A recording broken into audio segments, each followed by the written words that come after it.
The words hit me like a physical blow across the face, reverberating through the dining room where 23 of my relatives sat in stunned silence. "Sarah has always been selfish," my father announced, his voice carrying that particular tone of authority he'd perfected over 62 years of life. "She only thinks about herself." I felt my hands trembling as I gripped the edge of the mahogany table my grandmother had left us, the same table where I'd helped my mother set countless holiday meals, where I'd spend hours polishing until it gleamed, where I'd carved turkey after turkey when my father's arthritis made it difficult for him to handle the carving knife. The irony wasn't lost on me that this very table, which I'd lovingly maintained for the family, was now witnessing my public execution. The silence that followed was deafening. 23 pairs of eyes turned toward me, some with curiosity, others with uncomfortable recognition, and a few with what I could only interpret as pity. My cousin Emma shifted uncomfortably in her chair. My Aunt Margaret studied her dinner plate with sudden fascination. My Uncle Robert cleared his throat and reached for his wine glass, as if alcohol might wash away the awkwardness that had settled over us like a heavy blanket. In that moment, something inside me shifted. It wasn't anger, though that would come later. It wasn't even hurt, though that was certainly present. It was something deeper, more profound. It was the sudden, crystal-clear recognition that I had been living my life as a supporting character in someone else's story, and that story had just taken a turn I could no longer follow. I stood up slowly, my legs unsteady beneath me. The chair scraped against the hardwood floor, a sound that seemed unnaturally loud in the suffocating silence.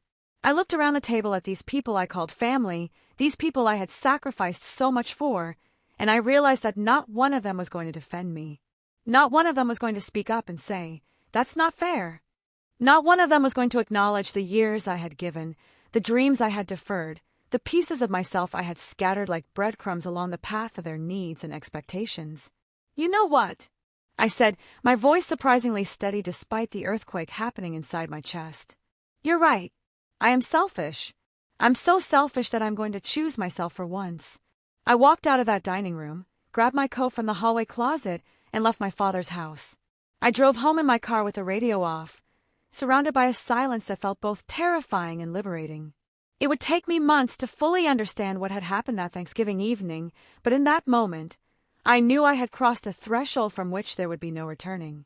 Let me tell you how I got to that table, how I ended up in a position where walking away felt like the only option left to preserve what remained of my sense of self. The patterns began early, so early that I didn't recognize them as patterns at all. They felt like love, like family, like the natural order of things. When I was 7 years old, my mother had her first major depressive episode. I didn't understand it then, of course. I only knew that Mommy stayed in bed a lot, that Daddy seemed angry all the time, and that somehow it became my job to make everyone feel better. I learned to make scrambled eggs, standing on a kitchen chair because I was too short to reach the stove properly. I learned to fold laundry by watching my mother during her good days, memorizing the way she smoothed out wrinkles and created neat piles. I learned to anticipate needs before they were expressed, to read the subtle shifts in mood that indicated whether it would be a good day or a bad day in our house. My parents praised me for being such a good helper, for being so responsible, for being wise beyond my years. These compliments felt like warm sunlight on my face. I basked in them, sought them out, organized my entire identity around earning them. I didn't understand then that I was being trained, conditioned to believe that my value as a human being was directly proportional to my usefulness to others. My mother's depression came and went in waves throughout my childhood. During the bad periods, I became the family's emotional caretaker. I mediated between my parents when they fought. I entertained my younger brother when my mother couldn't get out of bed. I learned to be small and undemanding during the worst times, to manage my own emotional needs privately so as not to add to the household's burden. My father, for his part, seemed to view my helpfulness as evidence of my character rather than a response to our family's dysfunction. "Sarah is so dependable," he would tell relatives. "We can always count on Sarah." These words became both my identity and my prison, though I wouldn't recognize the bars for many years to come. In high school, I was the student who stayed after class to help teachers organize their supplies.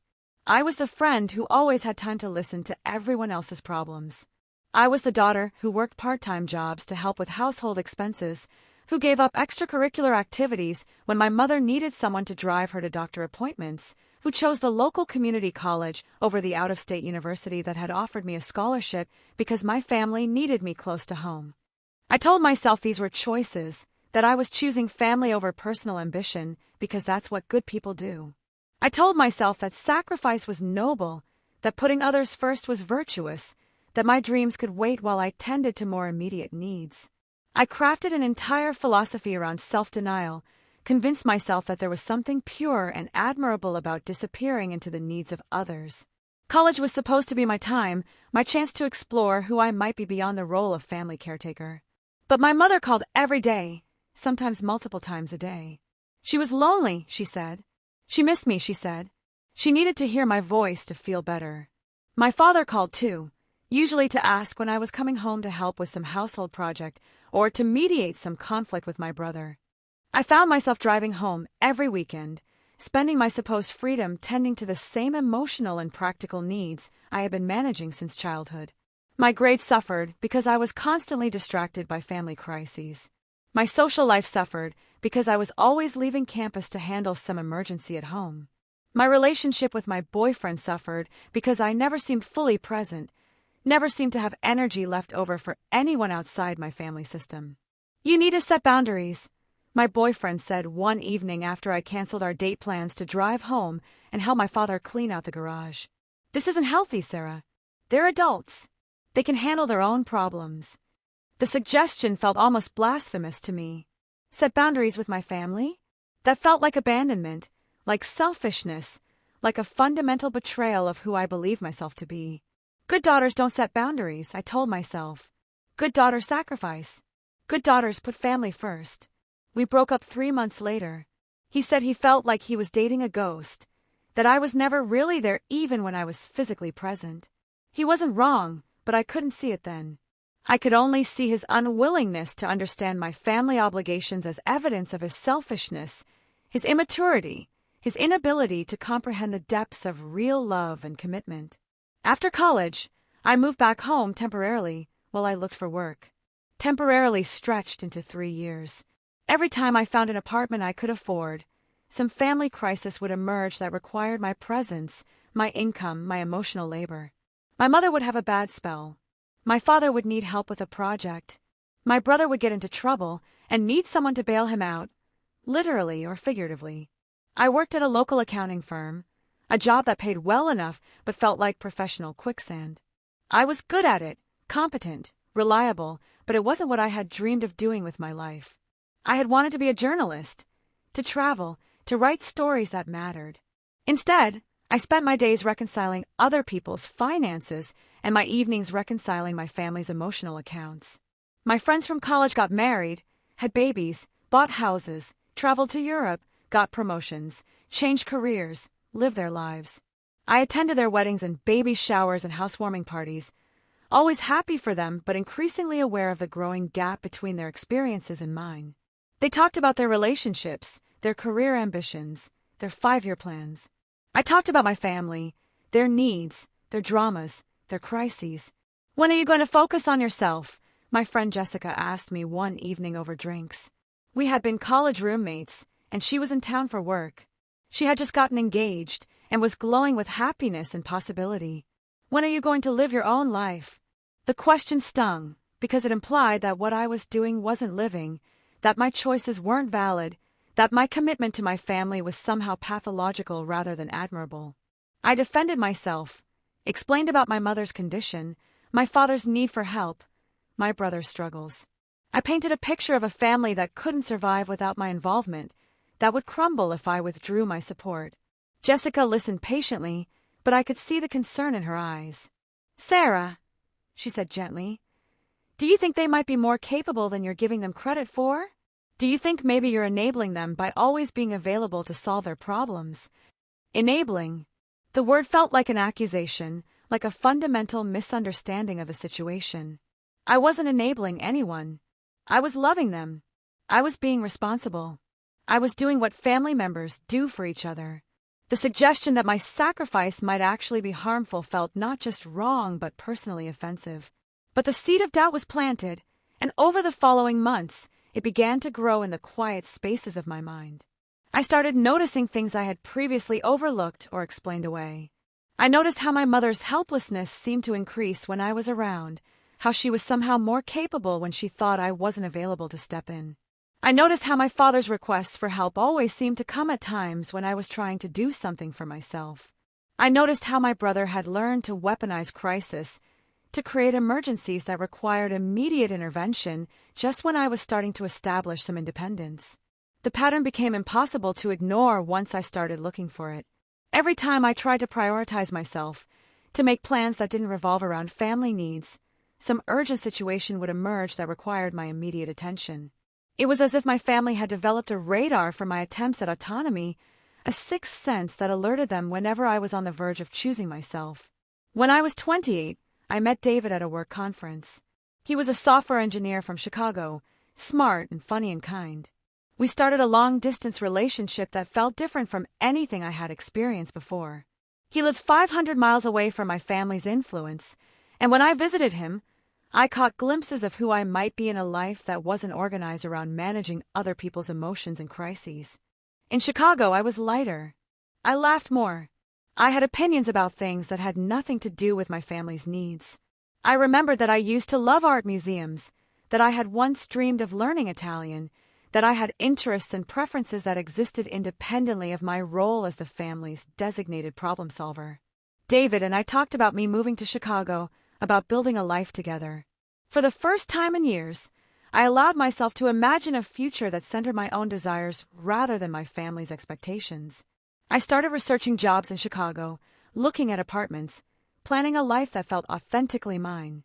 When I told my parents about the possibility of moving, their reactions were swift and severe. My mother cried. My father accused me of abandoning the family when they needed me most. My brother, who was going through yet another difficult period, said I was being selfish and cruel to leave when he was struggling. The guilt was overwhelming. Here I was, considering my own happiness while my family was suffering.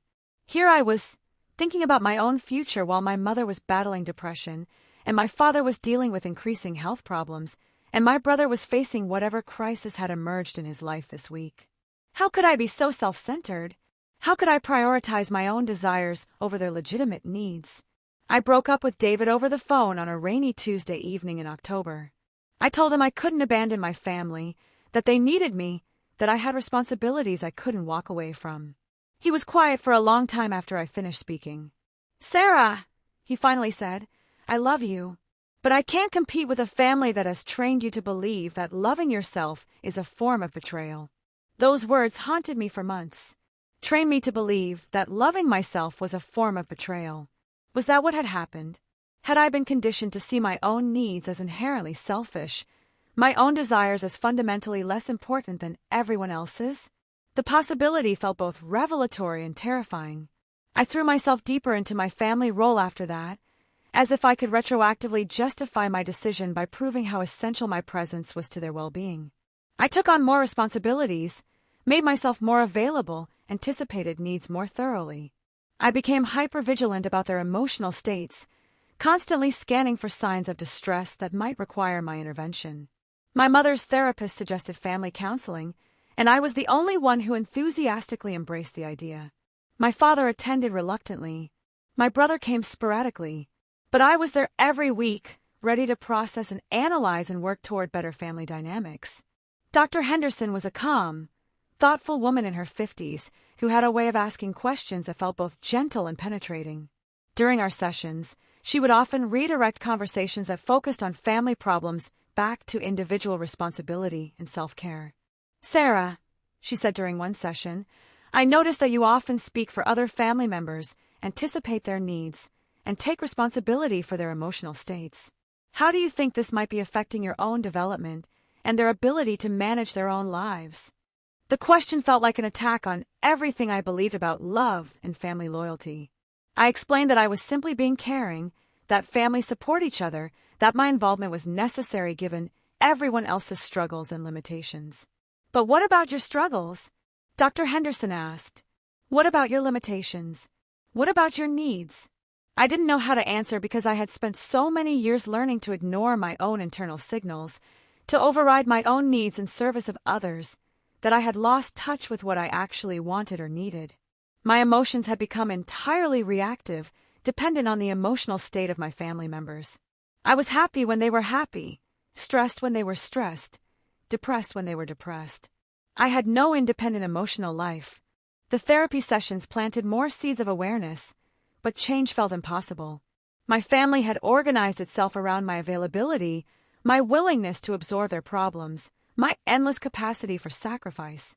Any attempt to step back, to be less available, to prioritize myself felt like pulling a thread that might unravel the entire fabric of our relationships. When I turned 30, my friends threw me a surprise party. It was a small gathering, mostly college friends who had stayed in touch despite my increasing unavailability for social events. They were all living interesting lives, pursuing careers they cared about, traveling, dating, growing, changing.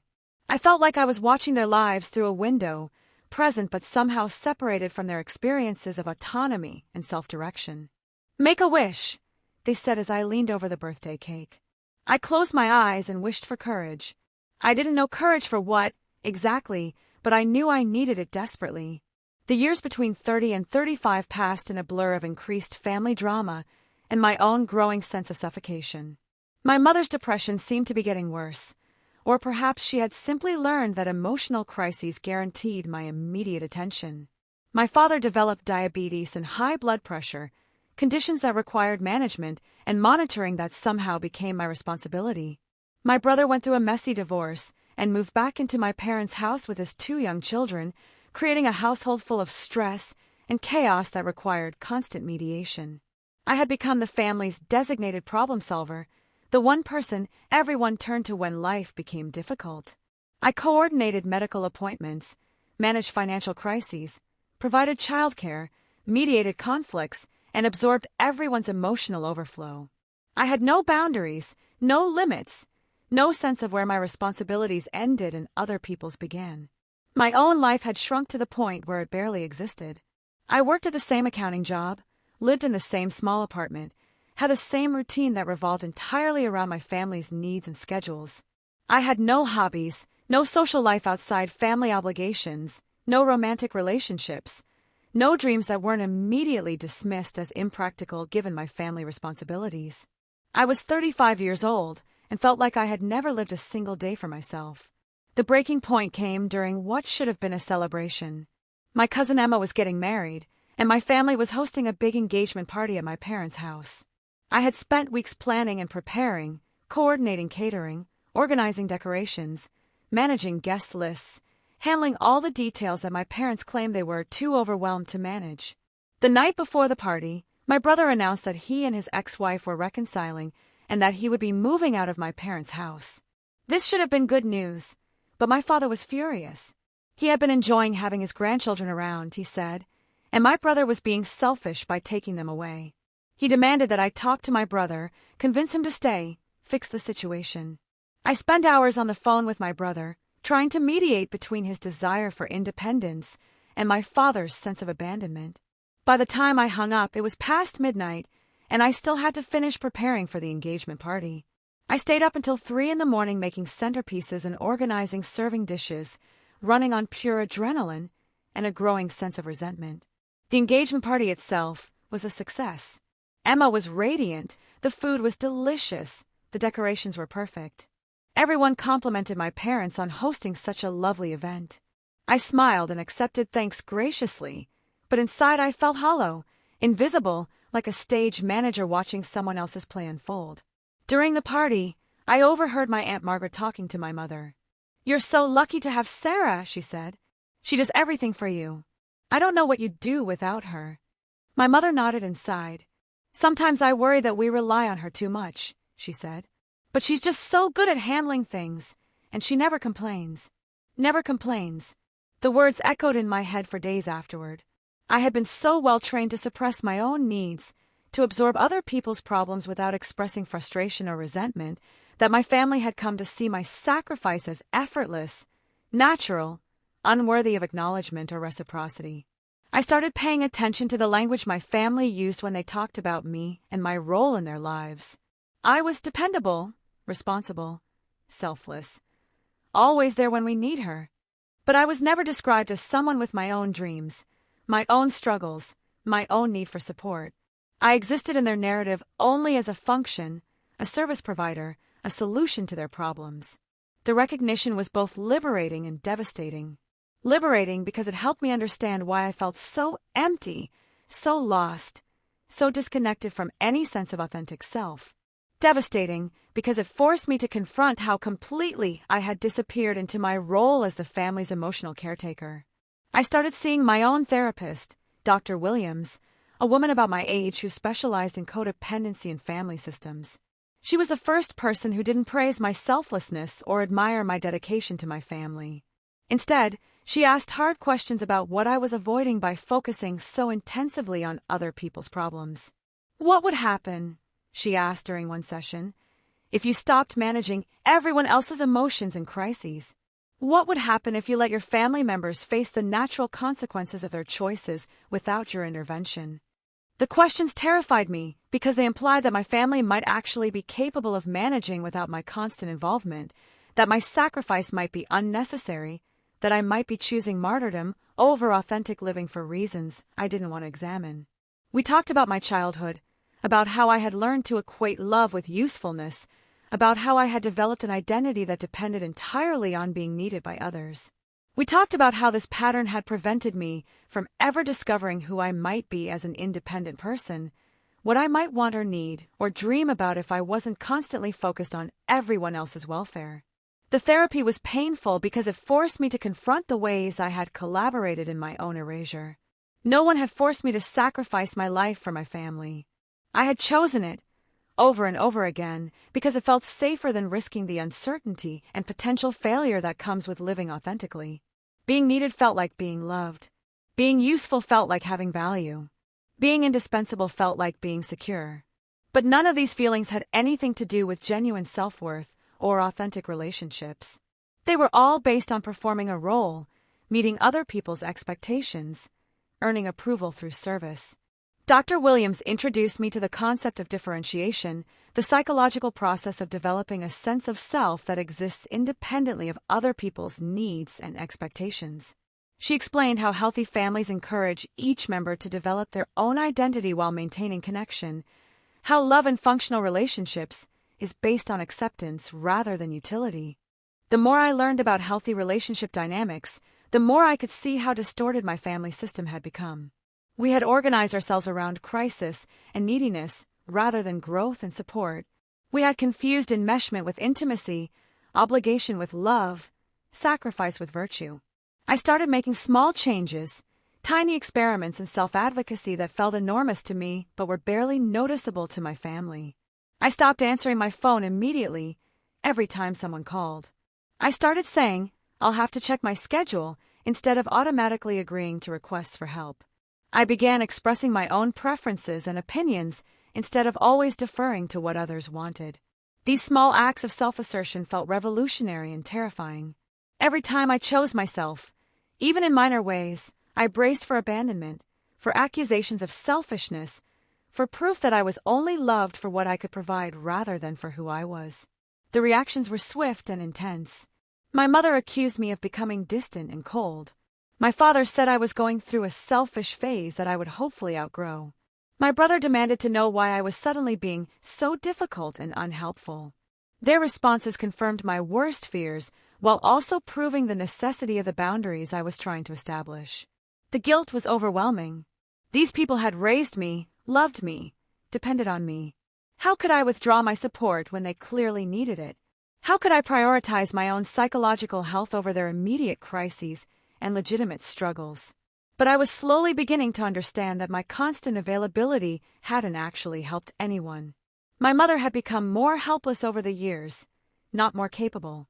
My father had become more demanding, not more self-sufficient.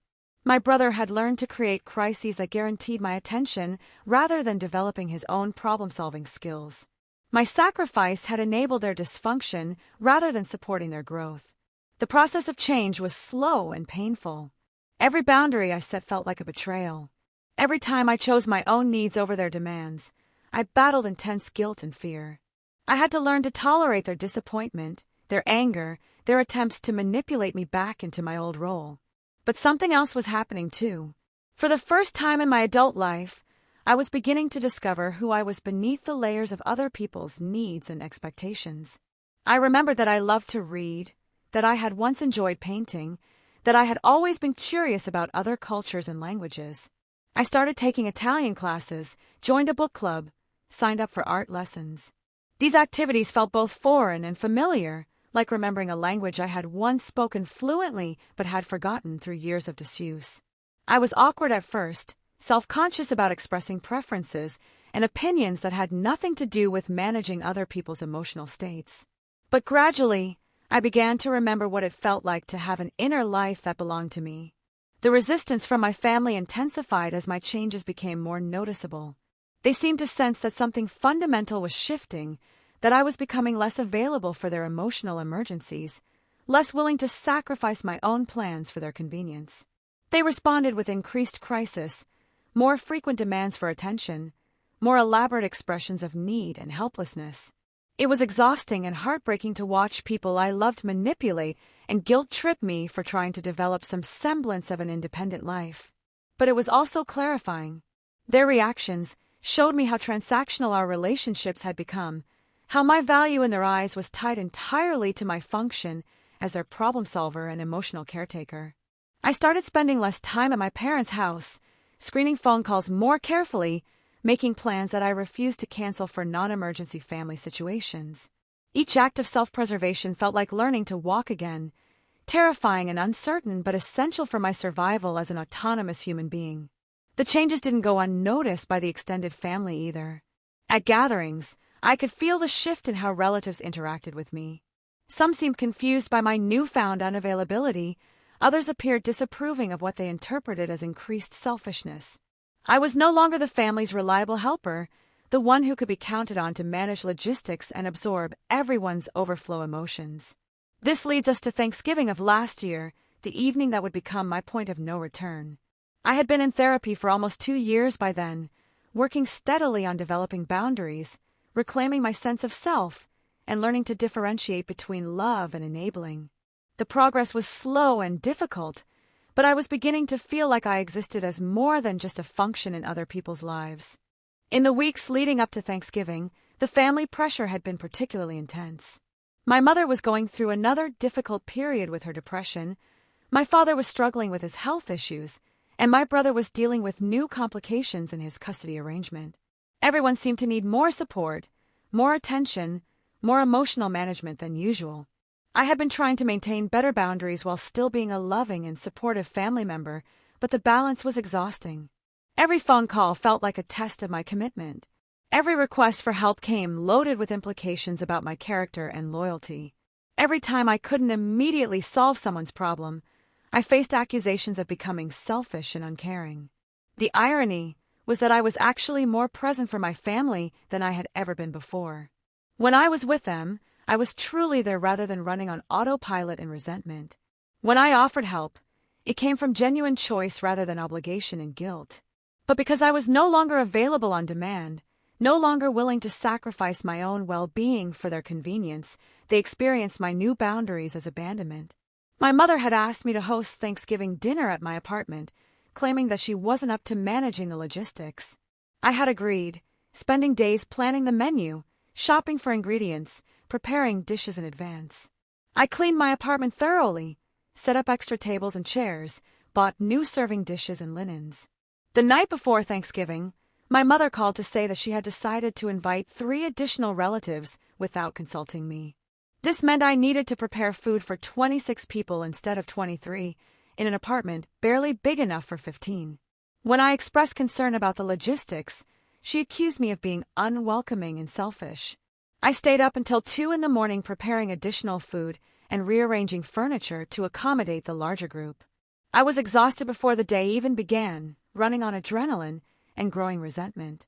Thanksgiving Day itself was a marathon of cooking, serving, cleaning, and managing the emotional dynamics of a large group of relatives with complicated relationships.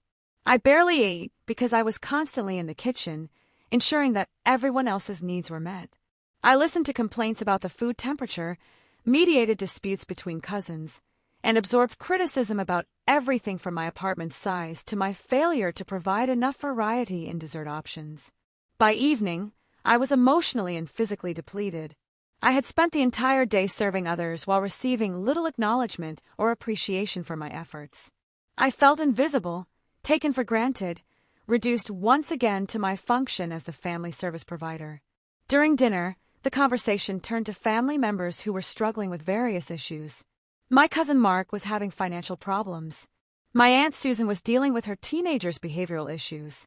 My Uncle James was facing health challenges. The discussion became a kind of competitive suffering, with everyone sharing their burdens and seeking sympathy and support from the group. I listened silently, aware that no one was asking about my life, my struggles, my needs for support. In their eyes, I was the strong one, the one who had everything together, the one who existed to help rather than to need help. The assumption that I was fine, that I required nothing from them, felt both familiar and increasingly unbearable. That's when my father decided to make his pronouncement about my character. The conversation had turned to my brother's latest crisis, his difficulty managing his responsibilities as a single father while dealing with his ex-wife's demands and his own work pressures. Several family members were offering advice and support, expressing sympathy for his challenging situation. The problem with Mark, my father said, referring to my brother, is that he tries to do everything himself instead of asking for help. He needs to learn to be more like Sarah. I felt a familiar surge of resentment at being held up as an example of selflessness, but I said nothing. This kind of comment had become routine, this use of my sacrifice to shame other family members for their supposed selfishness. But then my father continued, and his next words changed everything. Although, he said, his tone shifting to something harder, more critical, Sarah has been different lately. She's become less available, less helpful. She used to drop everything when we needed her, but now she's always busy with her own things. She's developed some selfish tendencies that are disappointing to see. The words hit me like a physical blow. After a day of exhausting service, after weeks of trying to balance my own needs with family obligations, after years of sacrificing my own life for their convenience, I was being publicly labeled as selfish because I had dared to develop some boundaries. But he wasn't finished. Sarah has always been selfish, he continued, his voice growing stronger and more authoritative. She only thinks about herself. The silence that followed was deafening. 23 relatives sat around the table I had prepared, eating food I had cooked, in an apartment I had cleaned and organized for their comfort, while my father publicly declared that I was a selfish person who only thought about myself. The cognitive dissonance was staggering. Here I was, surrounded by evidence of my service and sacrifice, being accused of selfishness by people who had benefited from my devotion for decades. Here I was, having just spent an entire day focused entirely on everyone else's comfort and happiness, being told that I only thought about myself. But more than the unfairness of the accusation, what struck me was the strategic nature of it. My father hadn't made this statement in private, during a conversation between the two of us. He had chosen to deliver this character assassination in front of the entire extended family, people whose opinion of me mattered, people who would now question my character and motivations. This wasn't just criticism. This was a public shaming designed to pressure me back into my old role, to make the consequences of my boundaries so socially uncomfortable that I would abandon my attempts at self-advocacy rather than face ongoing judgment from the family. In that moment of crystalline clarity, I understood something that changed everything. This wasn't love. This wasn't even disappointment in my changing behavior. This was punishment for daring to value myself, for refusing to remain invisible and self-sacrificing, for claiming the right to exist as more than just a function in other people's lives. The silence stretched on, heavy with discomfort and expectation. I could feel everyone waiting for my response, wondering how I would defend myself against this public attack on my character. Some looked uncomfortable. Others seemed curious about how this family drama would unfold. But no one spoke up in my defense. No one questioned the accuracy or fairness of my father's statement. No one pointed out the obvious contradiction between his words and the reality of our situation. In that moment, I realized that I had been fighting for recognition and appreciation from people who were fundamentally incapable of seeing me as anything other than a supporting character in their own stories. I had been trying to earn love and respect from people who had never learned to value anything beyond their own immediate needs and comfort. The recognition was both devastating and liberating. Devastating because it meant accepting that my family might never be capable of the kind of mutual, reciprocal love I craved. Liberating because it freed me from the impossible task of trying to earn something they were unable to give. I stood up slowly, my legs unsteady beneath me. The scraping of my chair against the floor seemed unnaturally loud in the suffocating silence. I looked around the table at these people I had loved and served and sacrificed for, and I felt a strange sense of calm settling over me. "You know what?" I said, my voice surprisingly steady despite the earthquake happening inside my chest. "You're right. I am selfish. I'm so selfish that I'm going to choose myself for once." I walked to the hallway closet and pulled out my coat. Behind me, I could hear the murmur of confused voices, someone asking what was happening, someone else calling my name. But I didn't turn around. I couldn't bear to see their faces, to absorb their shock and disapproval, to be drawn back into the emotional chaos I had just declared my independence from. I drove home in my car with the radio off, surrounded by a silence that felt both terrifying and liberating. My apartment, usually a refuge from family drama, felt different when I walked through the door. It felt like mine in a way it never had before, like a space that belonged to me rather than just a place where I stored my belongings between family obligations. The phone started ringing within an hour of my departure. My mother called first, her voice tearful and confused.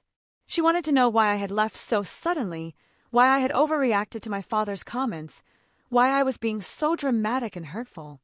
She made no mention of the unfairness of his accusation or the inappropriateness of his public attack on my character. My brother called next, angry and accusatory.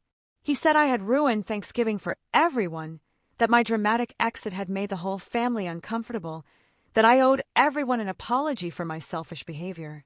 The irony of being called selfish for refusing to accept being called selfish was not lost on me, but I was too emotionally exhausted to engage with the circular logic. My father didn't call that night, or the next day, or the day after that. His silence spoke volumes about his unwillingness to acknowledge the harm he had caused or to take responsibility for his role in driving me away from the family gathering. The calls continued for days, a relentless campaign of guilt and manipulation designed to pressure me back into my old role. Various family members reached out to tell me how hurt and confused my parents were, how my dramatic reaction had been disproportionate to my father's innocent comment, how I needed to be the bigger person and apologize for disrupting the holiday. Each conversation followed the same script. The caller would express concern for my well-being, while subtly suggesting that I was being unreasonable. They would minimize my father's public humiliation of me while maximizing the impact of my response on everyone else's comfort. They would appeal to my sense of family loyalty while ignoring the years of loyalty I had already demonstrated through endless sacrifice. "Your father didn't mean anything by it," my Aunt Margaret said during one particularly frustrating phone call. "You know how he is. He says things without thinking. But you walking out like that really hurt your mother. She cried for hours after you left." The pattern was so familiar it was almost comforting in its predictability. My father's behavior was explained away as thoughtless but harmless, while my response was treated as deliberately hurtful and damaging. His words were minimized as unintentional, while my actions were scrutinized for evidence of selfishness and cruelty. The family had closed ranks around the narrative that I was the problem, that my reaction was the real issue, not the years of exploitation that had led to that moment. What struck me most about these conversations was how none of my relatives seemed capable of understanding why being publicly labeled as selfish might be hurtful to someone who had spent decades sacrificing for others. They couldn't see the cruelty in my father's timing, the strategic nature of his public attack, the devastating unfairness of his accusation, given the context of that very evening. Instead, they focused entirely on the disruption my departure had caused to their comfort, the awkwardness they had felt after I left, the way my reaction had ruined the holiday for everyone else. My pain was invisible to them, but their inconvenience was treated as a serious injury that required my immediate attention and remediation. I stopped answering the phone after the first week. The voicemails continued for another week after that, growing increasingly frustrated and accusatory as I failed to respond to their attempts at reconciliation. Some family members tried different tactics, reaching out through social media or showing up at my apartment unannounced. But I held firm to my boundaries, refusing to engage with people who were unwilling to acknowledge the harm that had been done or my right to protect myself from further damage. The silence that followed was both peaceful and terrifying. For the first time in my adult life, I wasn't managing anyone's emotions or crises except my own. I wasn't mediating conflicts, absorbing other people's stress, or sacrificing my own needs for someone else's convenience. I was just living my own life, day by day, learning to exist as an individual rather than as an extension of my family's dysfunction. The freedom was intoxicating and overwhelming. Without the constant demands of family obligation, I had time and energy I didn't know what to do with. I found myself staring at open evenings and weekends with a mixture of excitement and anxiety. What did people do with their lives when they weren't constantly responding to other people's needs? I threw myself into the activities I had started during therapy, but had never been able to fully embrace due to family interruptions. My Italian classes became a passionate pursuit rather than a guilty pleasure squeezed between family obligations. I painted for hours without feeling selfish about the time I was spending on myself. I read entire books without being interrupted by crisis phone calls. But the loneliness was intense too. I had organized my entire social life around family relationships, and without that constant connection, I felt isolated and unmoored. I had few close friendships because I had never had the emotional availability to cultivate them properly. My romantic life was non-existent because I had never been able to offer anyone a relationship that didn't come second to family drama. I started reaching out to old friends, people I had lost touch with over the years due to my unavailability. Some were receptive, happy to reconnect, and curious about the changes in my life. Others were polite but distant, having moved on from friendships that had become too one-sided to sustain. I didn't blame them. I had been a poor friend, always canceling plans for family emergencies, always distracted by someone else's crisis when I was physically present. Jessica, my college roommate, was one of the people who welcomed me back into her life with open arms. She was divorced now, living in the same city as me, working as a marketing director for a nonprofit organization. When I called her and tried to explain what had happened at Thanksgiving, she listened with the patience of someone who had been waiting years for this conversation. "I'm proud of you," she said when I finished my story. "I know that couldn't have been easy. But Sarah, you've been disappearing into that family for as long as I've known you. It's about time you started choosing yourself." Those words, choosing yourself, became a kind of mantra for me during those first difficult months of independence. Every time I felt guilty about prioritizing my own needs, every time I was tempted to call my family and apologize for my dramatic behavior, I reminded myself that I was simply learning to choose myself for the first time in my adult life. The process was harder than I had anticipated. The guilt was overwhelming at times, accompanied by a grief that felt disproportionate to the situation. But Dr. Williams helped me understand that I wasn't just grieving the loss of contact with my family. I was grieving the loss of the fantasy that they might someday see and appreciate the real me, that they might learn to love me for who I was rather than what I could provide. "You're mourning the family you never had," she explained during one session. "You're grieving the parents who never learned to see you as a separate person with your own needs and dreams. You're saying goodbye to the hope that they might someday change, that your sacrifice might eventually be recognized and reciprocated." The grief was intense but necessary. I had to let go of the version of my family that existed only in my imagination, the one where my sacrifice was appreciated rather than exploited, where my boundaries would be respected rather than attacked, where my needs would matter as much as everyone else's. Christmas came and went without a single call from my family. Part of me had expected them to reach out during the holidays, to make some gesture toward reconciliation. But the silence was complete, and I realized that they were waiting for me to break first, to come crawling back with apologies and promises to return to my old role. The loneliness of spending Christmas alone was devastating, but it was also clarifying. I understood finally that my family's love had always been conditional, dependent on my willingness to sacrifice myself for their comfort and convenience. When I stopped performing that role, The love simply evaporated, revealing how transactional our relationships had always been. I started therapy more intensively during this period, seeing Dr. Williams twice a week as I worked through the complex emotions of family estrangement. She helped me understand that what I was experiencing wasn't unusual for people who had grown up in dysfunctional family systems, that the guilt and grief were normal parts of the individuation process. Adult children of dysfunctional families often feel like they're betraying their families by getting healthy, she explained. The family system has organized itself around dysfunction, and when one member starts to change, it threatens the entire structure. Your family's reaction to your boundaries tells you everything you need to know about how invested they are in keeping you in your old role. The insight was both painful and liberating. My family wasn't angry because they missed me as a person. They were angry because they missed my function, my availability, my willingness to absorb their problems and manage their emotions. I had been a service provider masquerading as a daughter, and when I stopped providing the service, they had no use for the person underneath. As winter turned to spring, I began to build a new life that centered my own needs and desires. I applied for jobs in other cities, not because I was running away, but because I was finally free to pursue opportunities that interested me rather than staying close to manage family crises. I started dating again, tentatively and carefully, but with a new understanding of what I wanted from relationships. The man I met in March, Thomas, was different from anyone I had ever been with before.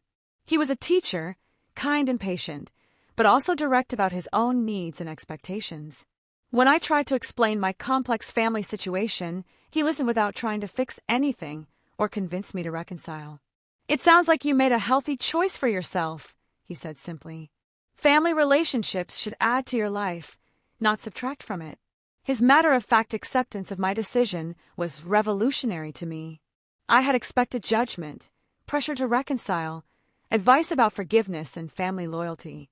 Instead, he offered support for my autonomy, respect for my boundaries, and genuine interest in who I was becoming rather than who I had been. Through the spring and summer, I continued to build this new life with increasing confidence.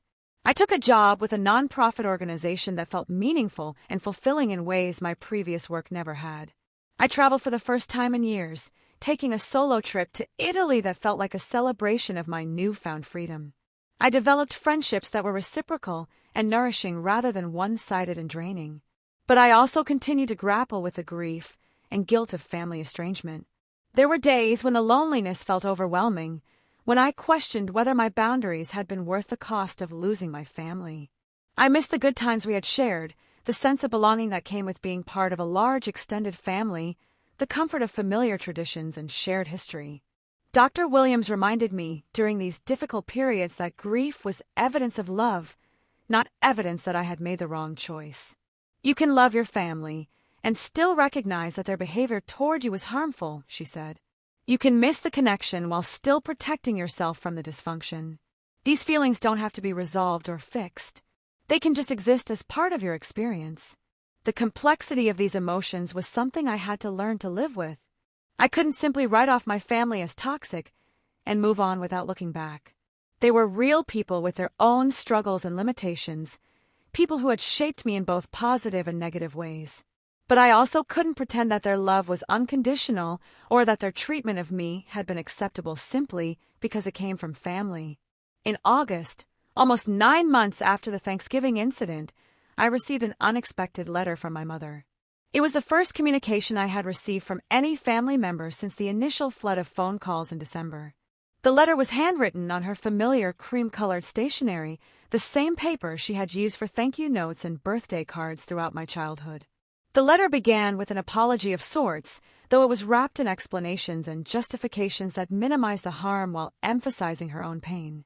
She wrote about how much the family missed me, how difficult the holidays had been without me, how confused and hurt they all were by my continued absence from family events. She acknowledged that my father's comments at Thanksgiving had been unfortunate and poorly timed, but she emphasized that he hadn't meant to hurt me, that he was just frustrated by what he saw as changes in my behavior. She wrote about his health problems, her ongoing struggles with depression, my brother's continued difficulties with his ex-wife, painting a picture of a family in crisis that needed my support and understanding.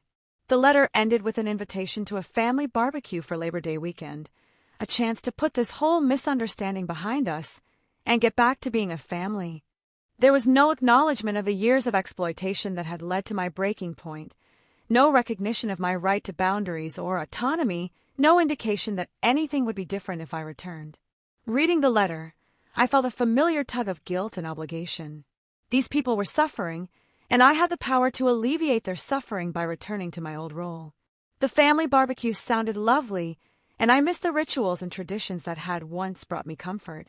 Part of me wanted to believe that we could put this whole misunderstanding behind us and return to some version of normal.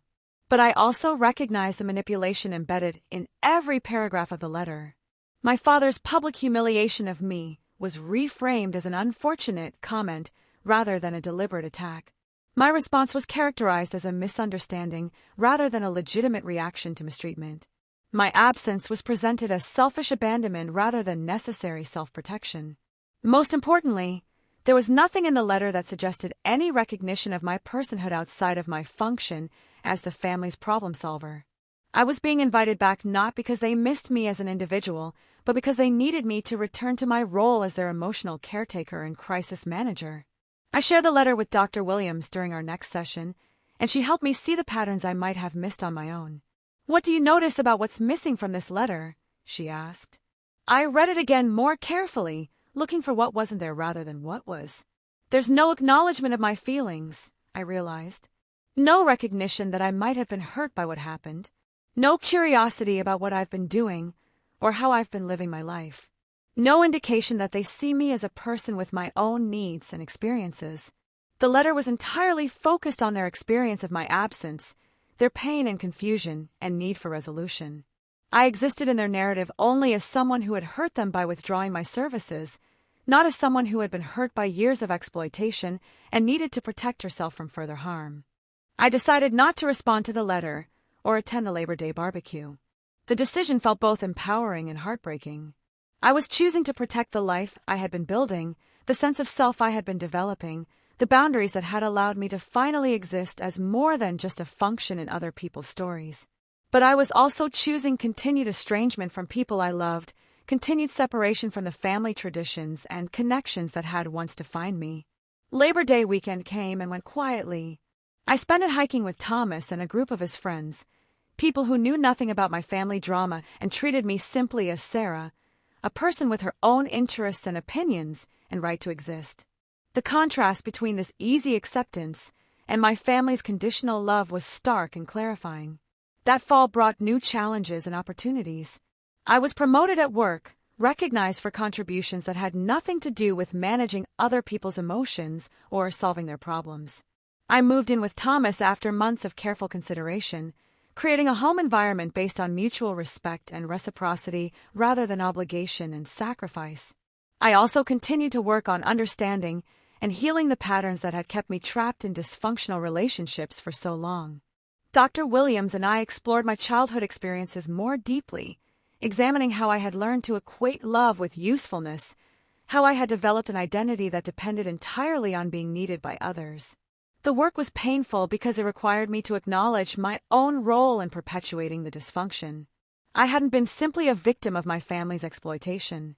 I had also been an active participant, someone who had chosen martyrdom over authenticity, who had hidden behind service to avoid the risks and uncertainties of living fully. Why do you think you found it easier to focus on everyone else's problems rather than your own? Dr. Williams asked during one particularly intense session. The question forced me to confront uncomfortable truths about my own psychology. Focusing on other people's crises had allowed me to avoid examining my own life, my own choices, my own responsibility for my unhappiness. Being needed had felt safer than being vulnerable. Managing other people's emotions had been less frightening than experiencing and expressing my own. I had been hiding behind my caretaking role, using my family's dysfunction as an excuse to avoid the hard work of individuating, of discovering who I might be as an autonomous person, of taking risks and making choices that reflected my own values and desires rather than other people's expectations. The recognition was humbling and liberating simultaneously. Humbling because it forced me to acknowledge my own limitations and fears. Liberating because it suggested that I had more power than I had realized, that I could choose different patterns and create different outcomes if I was willing to do the difficult work of change. As my second Christmas away from my family approached, I felt both sadness and gratitude. Sadness for the relationships that had been lost, for the family connection I had always craved but had never been able to achieve. Gratitude for the life I had been building, for the freedom to make choices based on my own values rather than other people's demands, for the possibility of relationships based on genuine love rather than transactional obligation. Thomas and I spent Christmas with his family, people who welcomed me warmly but without expectation, who were interested in my thoughts and experiences without trying to extract service or sacrifice. The contrast with my own family's dynamics was striking and educational. Watching Thomas interact with his parents and siblings, I could see what healthy family relationships looked like. They supported each other without enabling dysfunction.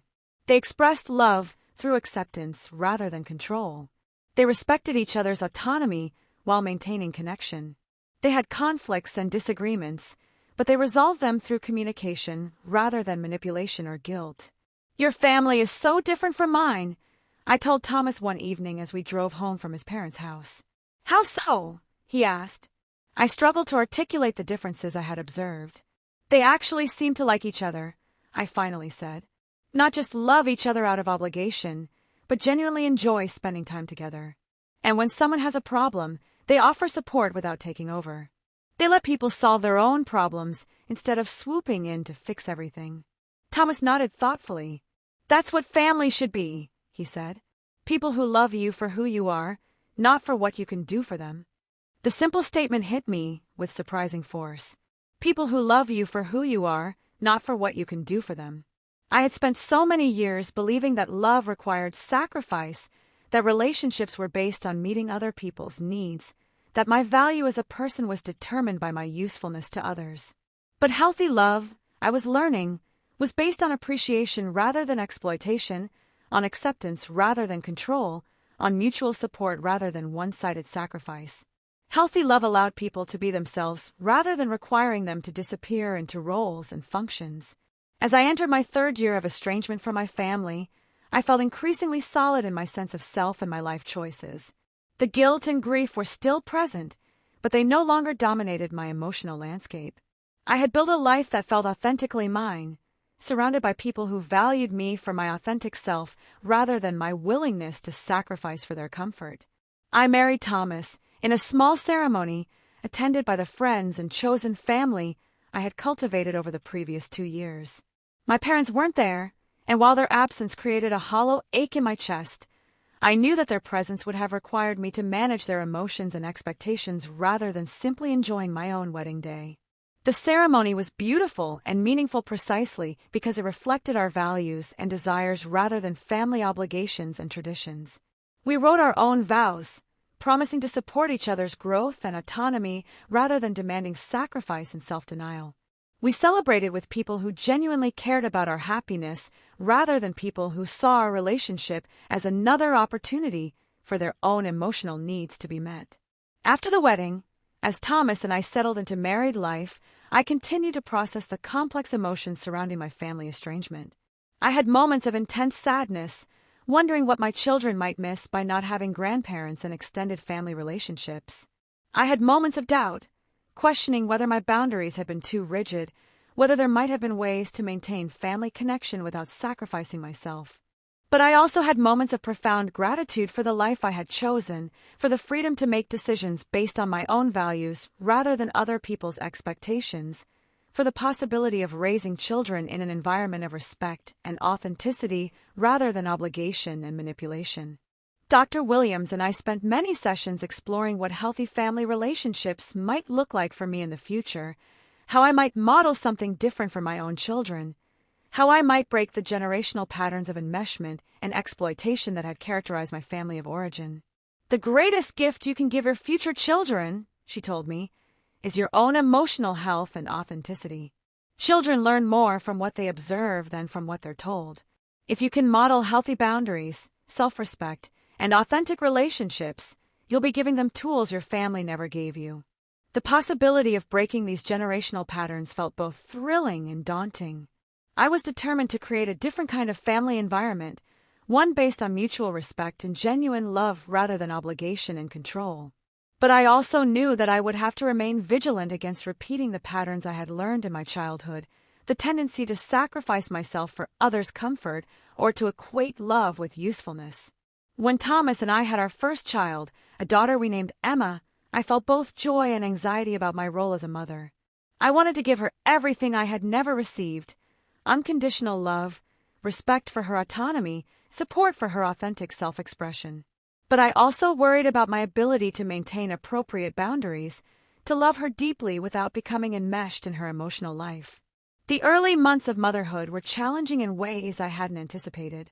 Without my own mother's support and guidance, I had to learn to trust my instincts and seek advice from other sources. The absence of grandparents meant that Thomas and I bore the full responsibility for childcare without family backup. But there were also unexpected benefits to raising Emma without my family's influence. We could make parenting decisions based on our own values rather than family expectations. We could establish our own traditions rather than perpetuating dysfunctional patterns from previous generations. We could focus entirely on Emma's needs and development rather than managing extended family dynamics. As Emma grew from an infant into a toddler, I watched carefully for signs that I might be repeating unhealthy patterns from my own childhood. I wanted to be attentive and responsive to her needs without becoming overly involved in her emotional experience. I wanted to teach her to be caring and considerate without training her to sacrifice herself for others' comfort. One afternoon, when Emma was about 2 years old, she had a tantrum in the grocery store. She wanted a toy that I wasn't going to buy, and she expressed her frustration loudly and dramatically. Other shoppers stared, and I felt the familiar rush of embarrassment and urgency to fix the situation, to make her stop crying so that other people wouldn't be uncomfortable. But instead of immediately giving in or trying to distract her, I knelt down to her level and acknowledged her feelings. "You're disappointed that we're not buying the toy," I said calmly. "It's okay to feel disappointed, but we're still not buying it today." She continued to cry, but I stayed with her, validating her emotions while maintaining the boundary. Eventually, she calmed down on her own, and we finished our shopping trip. The other shoppers had long since moved on, and I realized that their temporary discomfort was less important than teaching Emma that her feelings were valid, but that she couldn't manipulate others through emotional displays. The incident was small, but it represented a fundamental shift from how I had been raised. My parents had taught me that other people's comfort was more important than my own authentic feelings, that I should suppress or modify my emotional responses to avoid inconveniencing others. I was determined to teach Emma something different, that her feelings mattered, that she could express them appropriately, but that she couldn't control other people through emotional manipulation. As Emma grew older and more articulate, I continued to practice this balance between empathy and boundaries. I taught her to be considerate of others while also respecting her own needs and limits. I encouraged her to help family members and friends while also making it clear that her value wasn't dependent on her usefulness to others. The process of conscious parenting forced me to continue examining my own patterns and assumptions. Every interaction with Emma was an opportunity to choose a different response than the one I had learned in my own childhood, to model the kind of healthy relationship dynamics I wished I had experienced. When Emma was 3, she asked about her grandparents. She had noticed that other children talked about grandmothers and grandfathers, and she wanted to know why she didn't see hers. The question broke my heart and forced me to find age-appropriate ways to explain a complex and painful situation. Sometimes families have problems that make it hard for people to spend time together. I told her, "Mommy's parents live far away, and we don't see them very often. But you have lots of other people who love you very much." It wasn't a complete explanation, but it was truthful without being overwhelming for a 3-year-old. As she gets older, I'll share more of the story, helping her understand that families come in many different forms, and that sometimes loving someone means creating distance when relationships become harmful. The conversation reminded me of the ongoing grief I carried about my family estrangement. There were still moments when I missed them intensely, when I wished Emma could experience the warmth and chaos of large family gatherings, when I longed for the kind of extended family support that I had never actually received but continue to hope might be possible.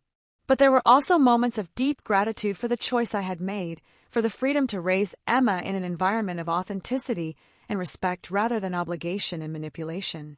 She was growing into a confident, empathetic child who knew she was loved for who she was rather than what she could provide to others. On Emma's 4th birthday, as I watched her laugh and play with her friends, I felt a profound sense of accomplishment. I had broken the cycle.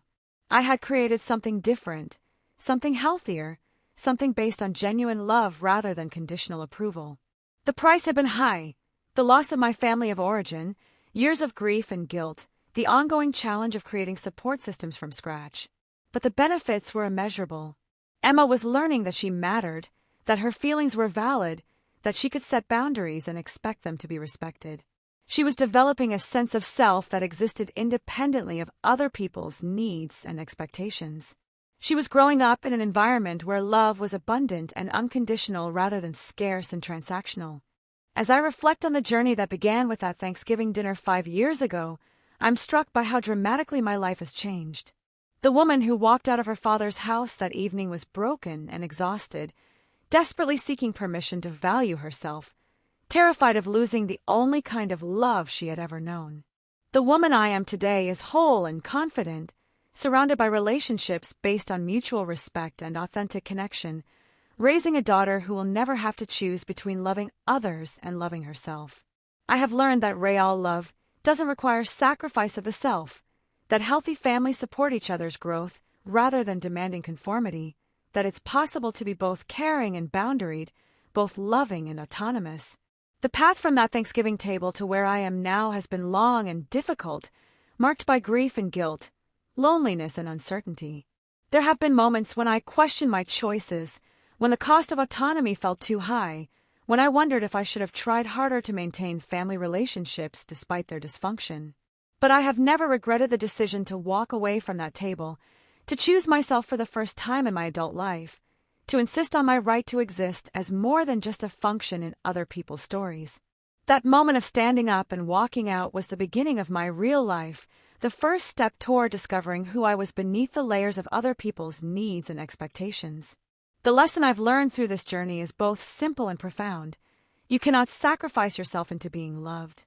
Real love, healthy love, doesn't require you to disappear, to deny your own needs, to exist only in service to others. Real love sees you as a whole person with your own dreams and desires and boundaries, and it supports your growth rather than demanding your diminishment. Setting boundaries with people you love is one of the hardest things you'll ever do, especially when those people have trained you to believe that boundaries are selfish, that love requires limitless sacrifice, that your value depends entirely on your usefulness to others. But boundaries aren't walls designed to keep people out. They're guidelines that allow healthy relationships to flourish, standards that ensure you're treated with the respect and consideration you deserve. Sometimes, sadly, the people we love most are unable or unwilling to respect our boundaries, to see us as whole individuals rather than extensions of themselves, to love us for who we are rather than what we can provide.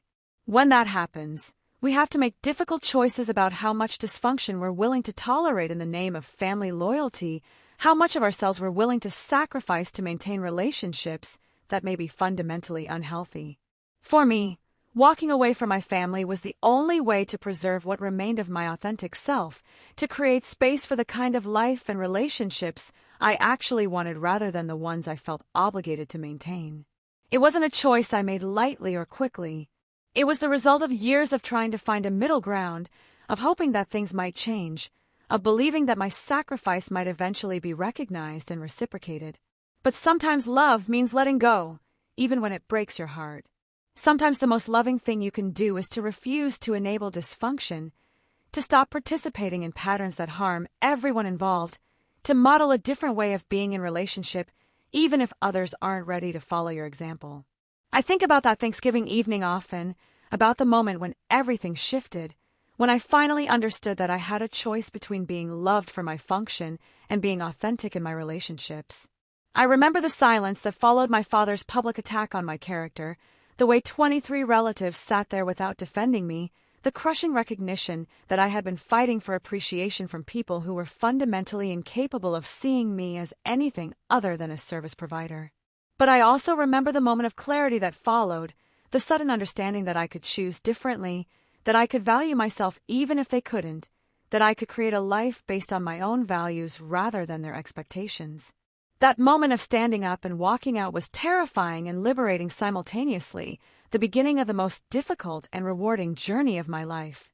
Today, as I watch Emma play in our backyard, surrounded by friends who love her for exactly who she is, I feel profound gratitude for the choice I made that Thanksgiving evening. By choosing to walk away from dysfunction, I made it possible for her to grow up in an environment of health and authenticity. By refusing to accept being treated as less than I deserved, I modeled for her that she never has to accept such treatment either. The cost was high, but the benefits have been immeasurable. I learned that I could survive without my family's approval, that I could build meaningful relationships with people who valued my authentic self, that I could create the kind of life I actually wanted rather than the one I felt obligated to accept. Most importantly, I learned that choosing yourself isn't selfish. It's essential.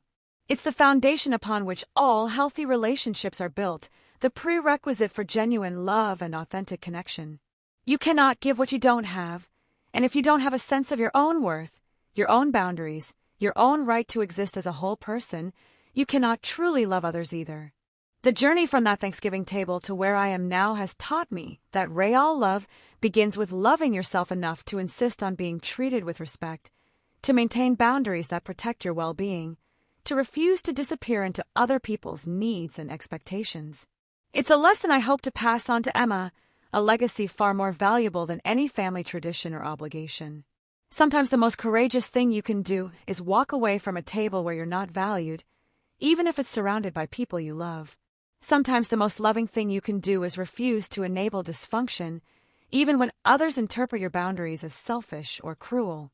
Sometimes saving yourself is the only way to save what really matters: your sense of self, your capacity for authentic love, your ability to create something better for the next generation.